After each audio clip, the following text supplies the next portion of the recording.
Welcome to NBC News. This is latest news for you. The Alabama Republican Party is sticking with Senate candidate Roy Moore, party leaders told NBC News on Wednesday night, even as more women were reported to have accused him of making unwanted advances. A day of fast-moving developments in Alabama's special election to succeed Attorney General Jeff Sessions in the Senate saw reports of accusations by four more women, the prospect that a handwriting expert could be a crucial figure in the case, and the mention of a befuddled MSNBC anchor by a lawyer defending Moore. The steering committee of the state Republican Party, the only entity with the power to remove Moore from the December 12 special election ballot, took no action on Moore's nomination at a meeting Wednesday. Two members of the committee said late Wednesday that the state party is continuing to support Moore, 70, a former Chief Justice of the state's Supreme Court who has been accused of having made sexual or romantic advances to underage women when he was a prosecutor in his 30s. Related, Alabama GOP threatens retaliation for disloyalty to Moore. The Republican National Committee, by contrast, has ended its field operations in the state, NBC News has confirmed, and numerous Republican senators have called on Moore to drop out of the race if the allegations are verified. Moore, who is considered a leading figure by some Christian conservatives, has strongly denied all of the accusations. He has said he has never met some of his accusers, and he has threatened to sue at least two major news organizations.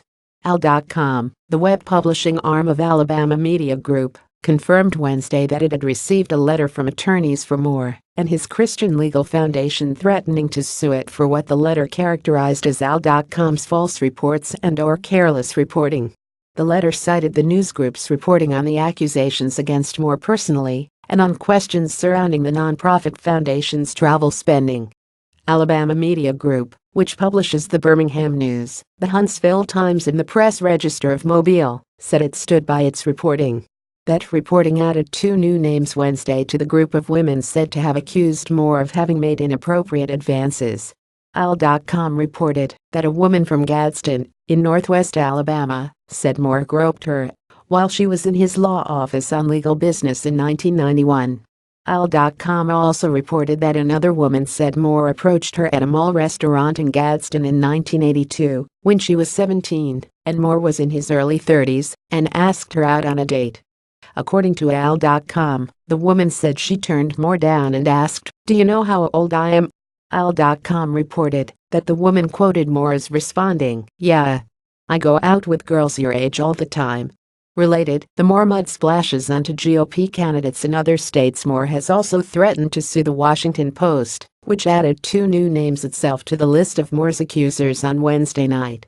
According to the Post, one of the women said Moore approached her at the Gadsden Mall in 1977, around the time of her 18th birthday, and asked her to tell him her phone number and where she went to school. The Post quoted the woman as saying she declined. But a few days later, the Post quoted her as saying Moore called her school, had her summoned to the principal's office, and asked her out again over the phone. She again declined, but when Moore approached her yet again a few days later at a department store, she reluctantly agreed to go out on a date, the Post reported. Republican Senate candidate Roy Moore at a campaign event Tuesday in Jackson, Alabama. Jonathan Bachman Getty Images. The Post quoted the woman as saying that after their date, Moore gave her an unwanted, forceful kiss in a dark parking lot. The Post further reported that yet another woman said Moore repeatedly asked her out in 1977, when she was 22, despite her consistent refusals. According to the Post, the woman said Moore's persistence made her uncomfortable. Moore's campaign told the Post, "If you are a liberal and hate Judge Moore, apparently he groped you. If you are a conservative and love Judge Moore, you know these allegations are a political farce."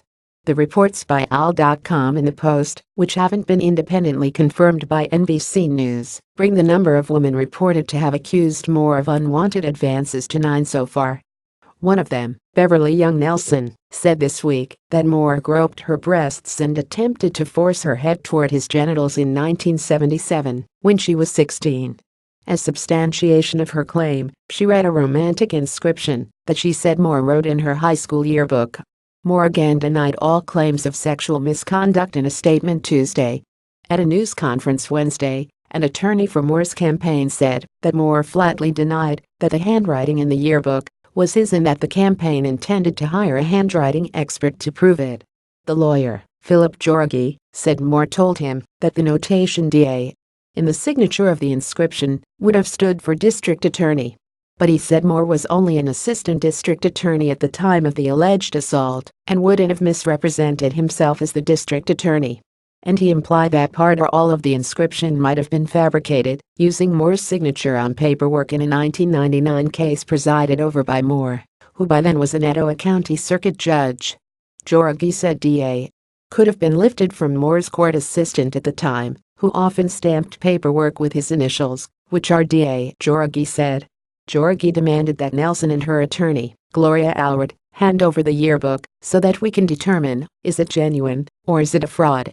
Meanwhile, another attorney for Moore dragged MSNBC anchor Ali Velshi into the story on Wednesday, adding another twist to the extraordinary tale.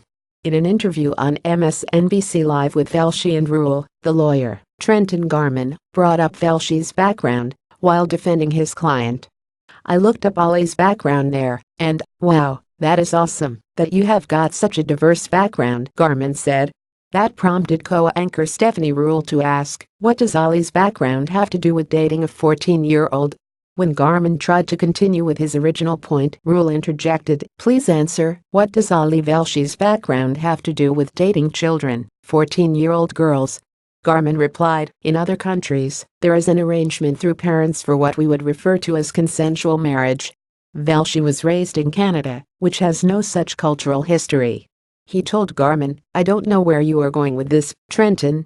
Vaughn Hilliard reported from Montgomery, Alabama, and Alex Johnson reported from Los Angeles.